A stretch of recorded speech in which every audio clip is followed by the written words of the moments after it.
ओम श्रीं ह्रीं क्लीं महालक्ष्म्यै नमः। ओम नमः शिवाय।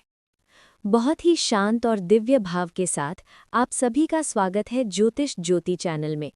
मेरे प्रिय दर्शकों, आज हम बात करने जा रहे हैं 12 मार्च के दिन की, जो कि आपके लिए कल आने वाला समय है।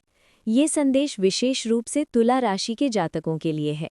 वीडियो शुरू करने से पहले आप सबसे एक छोटी सी विनती है। कमेंट में अपने इष्ट देव या कुल देवता का नाम ज़रूर लिखिए और इस वीडियो को लाइक अर्थात पसंद ज़रूर कीजिए। जब आप अपने इष्ट देव का नाम लिखते हैं तो उस नाम की ऊर्जा आपके जीवन में सकारात्मक तरंगे लेकर आती है। अब ध्यान से सुनिए, क्योंकि जो संकेत आज मैं आपको देने जा रहा हूँ वो केवल सामान्य भविष्य नहीं है, बल्कि आपकी कुंडली के गहरे संकेतों और ग्रहों की चाल के आधार पर है। 12 मार्च का दिन तुला राशि के लिए बहुत ही सूक्ष्म और रहस्यमय ऊर्जा लेकर आ रहा है। आपकी राशि का स्वामी शुक्र ग्रह है और इस समय शुक्र की स्थिति ऐसी बन रही है कि आपके जीवन में कई छिपे हुए सत्य सामने आ सकते हैं। कुछ लोगों को ऐसा महसूस हो सकता है कि पिछले कुछ दिनों से बिना कारण मन बेचैन है, घर में छोटी छोटी बातों पर तनाव बन रहा है या अचानक काम रुक जाते हैं। ज्योतिष की दृष्टि से ये स्थिति इसलिए बनती है क्योंकि आपकी कुंडली का अष्टम भाव कुछ समय के लिए सक्रिय हो रहा है। अष्टम भाव रहस्य, अचानक घटनाओं और अदृश्य शक्तियों का भाव माना जाता है। इसी कारण कई लोगों को ये भी महसूस हो सकता है कि जैसे किसी की नज़र या नकारात्मक ऊर्जा आप पर प्रभाव डालने की कोशिश कर रही हो। मैं आपको डराने के लिए नहीं कह रहा, लेकिन कई बार जब शनि की दृष्टि अष्टम भाव पर पड़ती है और साथ ही राहु की सूक्ष्म ऊर्जा सक्रिय होती है, तब व्यक्ति को ऐसा लगता है जैसे किसी ने काला प्रभाव या नकारात्मक तंत्र करने की कोशिश की हो। लेकिन घबराने की आवश्यकता बिल्कुल नहीं है। ज्योतिष ये भी बताता है कि यदि व्यक्ति सही समय पर सही उपाय कर ले तो कोई भी नकारात्मक ऊर्जा उसके पास टिक नहीं सकती। 12 मार्च की सुबह जब सूर्य उगेगा, उस समय लगभग 6:30 से 7:15 का समय आपके लिए बहुत पवित्र रहेगा। इस समय यदि आप भगवान शिव या अपने इष्ट देव का ध्यान करेंगे तो आपकी कुंडली के द्वादश भाव में जो भी नकारात्मकता है वो धीरे धीरे समाप्त होने लगेगी। एक छोटा सा मंत्र है जिसे आप 11 बार बोल सकते हैं।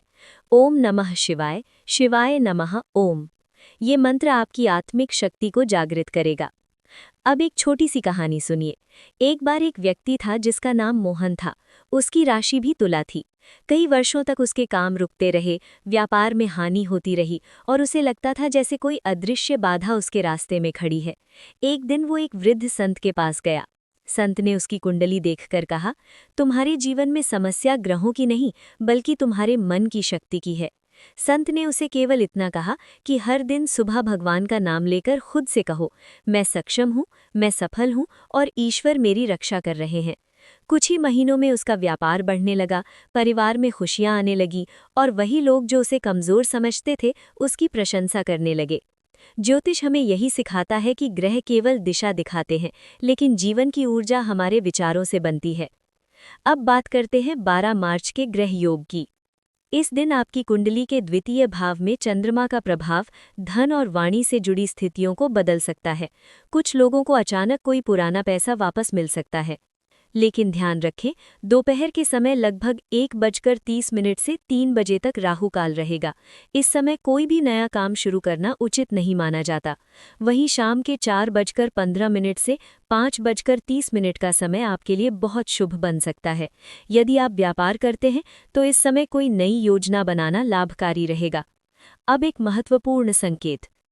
कुछ तुला राशि के लोगों को पिछले कुछ दिनों से ऐसा लग सकता है कि घर में बिना कारण भारीपन या अजीब सा वातावरण रहता है। कई बार दीपक जलाने पर जल्दी बुझ जाता है या नींद में डरावने सपने आते हैं। ज्योतिष में इसे कभी-कभी नकारात्मक दृष्टि या तांत्रिक बाधा का संकेत भी माना जाता है। यदि ऐसा महसूस हो तो एक उपाय जरूर करें।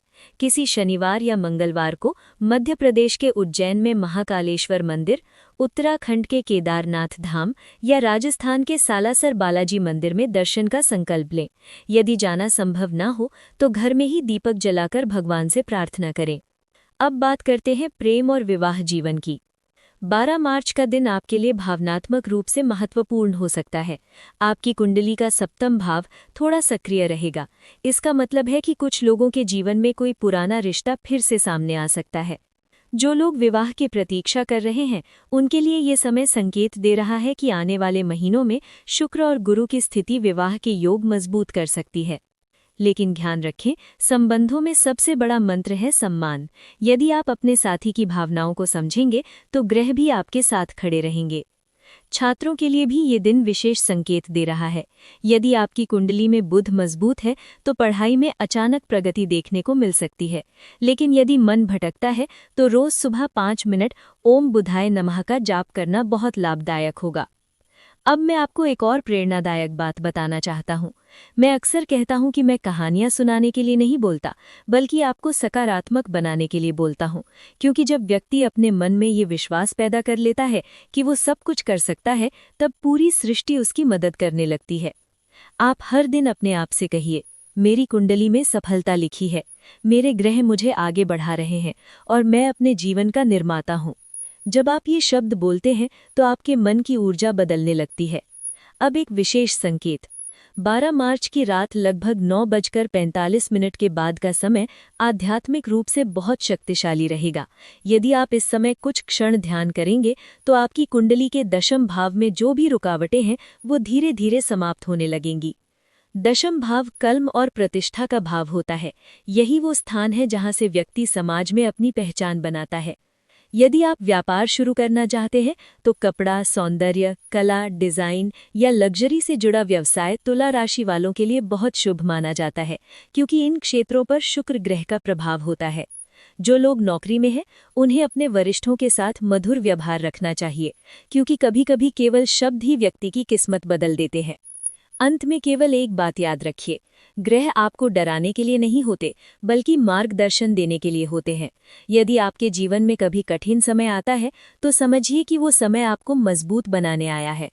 ईश्वर ने आपको वो शक्ति दी है जिससे आप अपने हर लक्ष्य को प्राप्त कर सकते हैं। इसलिए हमेशा ये विश्वास रखिए, मैं कर सकता हूँ, ईश्वर मेरे साथ है और मेरा भविष्य उज्जवल है।